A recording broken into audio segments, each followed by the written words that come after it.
Grazie Marco. Prima di passare la parola a Patrizio, saluto il consigliere Marco Dolfi che ci ha raggiunto stamattina, eravamo tutti e tre a Verona assieme anche a Jonathan. Se vuoi venire a darci un saluto, Marco.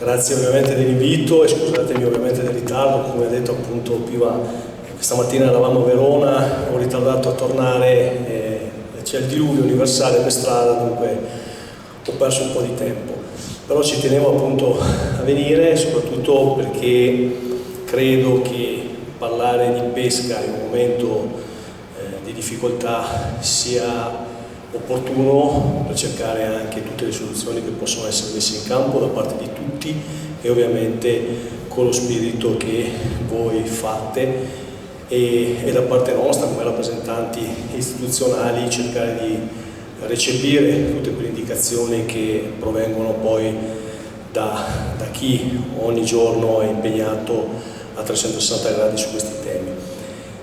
Ovviamente vi porto i saluti insieme col collega Montanariello del Consiglio regionale del Veneto, del Presidente Luca Zai e tutti i colleghi e di nuovo faccio un plauso a questa iniziativa solo per un aspetto che anche questa mattina è emerso e dunque voglio riallacciarmi a questo, quello appunto del cambio generazionale.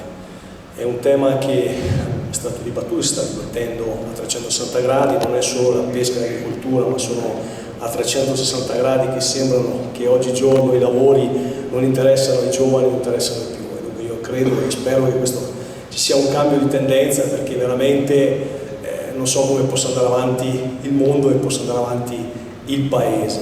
Non me ne voglia nessuno, sia chiaro, però ovviamente settori primari come l'agricoltura o come la pesca in questo caso, non avere un cambio generazionale forte e funzionale, come dice gli altri anni magari c'erano, questo mi lascia veramente perplesso. Mi lascia perplesso perché questo poi dopo produrrà non più al di là delle giornate di lavoro, tutto il resto, ma addirittura l'importazione dei prodotti che vengono dall'estero. E questo vuol dire veramente mettere in ginocchio un'intera filiera ittica a 360 gradi, un'eccellenza, la nostra identità, parlando del nostro territorio, le nostre tradizioni, la nostra storia, la cultura, tutto il resto, che andrebbe persa. Dunque mi auguro che ci sia veramente un cambio di tendenza e tutto quello che può essere posto alla nostra attenzione venga recepita a 360 gradi. Grazie ancora.